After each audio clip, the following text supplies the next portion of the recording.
আসসালামু আলাইকুম বন্ধুরা, আজকে ভিডিওতে আমি দেখাবো আপনাদের পেজে যাদের আনঅরিজিনাল কন্টেন্ট হচ্ছে, ঠিক আছে, বা রিকমেন্ডেবল সাসপেন্ড করে দিচ্ছে, এই সমস্যাগুলো আসলে কিভাবে সমাধান করবেন।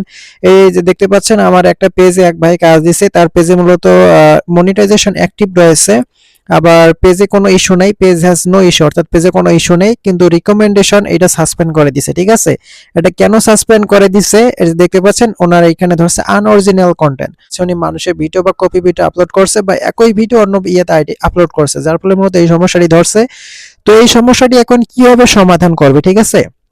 তো আজকে ভিডিওতে আমি দেখাবো। তার আগে একটা বিষয় বলে রাখি, আপনি যদি আমার এই ইটিআরবি চ্যানেলে নতুন হয়ে থাকেন তাহলে আমার এই ইটিআরবি চ্যানেলে সাবস্ক্রাইব করবেন। আপনি আমার ইটিআরবি চ্যানেলটি সাবস্ক্রাইব করে থাকলে আপনাকে অসংখ্য ধন্যবাদ। আমার পেজটি হচ্ছে মূলত এই পেজটি, ঠিক আছে। তো আপনারা পেজে চলে আসবেন, পেজে চলে আসার পরে এই থ্রি ডটে ক্লিক করবেন। এই থ্রি ডটে ক্লিক করার পরে আপনারা এখানে দেখতে পারবেন যে পেজ স্ট্যাটাস নামে একটা অপশন রয়েছে। তো তারপর এখান থেকে পেজ স্ট্যাটাসে আপনারা ক্লিক করবেন। পেজ স্ট্যাটাসে ক্লিক করলে এখানে দেখতে পারবেন যে আপনার মূলত কোথায় সমস্যা রয়েছে। রিকমেন্ডেশন যেটা এটা সাসপেন্ড করছে এবং মনিটাইজেশন অ্যাক্টিভ রয়েছে এবং পেজ হ্যাজ নো ইস্যু, অর্থাৎ আমাদের পেজে কোনো সমস্যা নাই, শুধু একটাই সমস্যা, রিকমেন্ডেশন সাসপেন্ড হয়ে গেছে। ওকে, এখন আমরা এটা কিভাবে সমাধান করবো। এটা সমাধান করতে গেলে আপনাকে যেখানে সমস্যা সেইখানে আপনারা ক্লিক করবেন। তো আমি এখানে ক্লিক করতেছি, রিকমেন্ডেশন, এখানে ক্লিক করবেন। রিকমেন্ডেশনে ক্লিক করার পরে এইখানে দেখায় বিস্তারিত আপনার মূলত কি কারণে সমস্যাটি হয়েছে, ঠিক আছে, বা সাসপেন্ড করছে।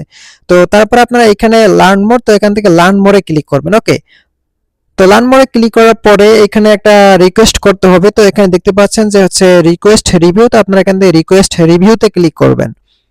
আচ্ছা, রিকোয়েস্ট রিভিউতে ক্লিক করার পরে এইখানে আপনার রিকমেন্ডেশন কেন সাসপেন্ড করছে বা আপনার যে ভিডিওগুলো রয়েছে, তো সেই ভিডিওগুলোর মধ্যে যে কোনো একটা সমস্যা এখানে আপনার যেটা মনে হয় যে না আমার এটা সঠিক, ইংলিশটা ট্রান্সলেট করবেন। ট্রান্সলেট করার পরে যেটা আপনার সঠিক মনে হয় তো সেটা সিলেক্ট করবেন। তো আমার ক্ষেত্রে আমার 2 নাম্বারটা সঠিক হয়েছে, তো আমি 2 নাম্বারটা সিলেক্ট করলাম।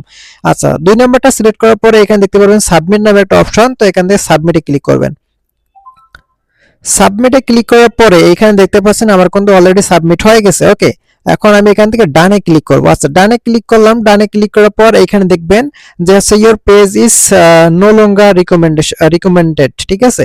এইখানে তারা দেখাবে আমি 2টা স্টেপ পর্যন্ত কমপ্লিট করছি, এখানে স্টেপ 2 অফ 3, 3টা স্টেপ যখন কমপ্লিট হবে, অর্থাৎ এখন আমার 2টা স্টেপ কমপ্লিট হয়েছে আর একটা স্টেপ বাকি রয়েছে।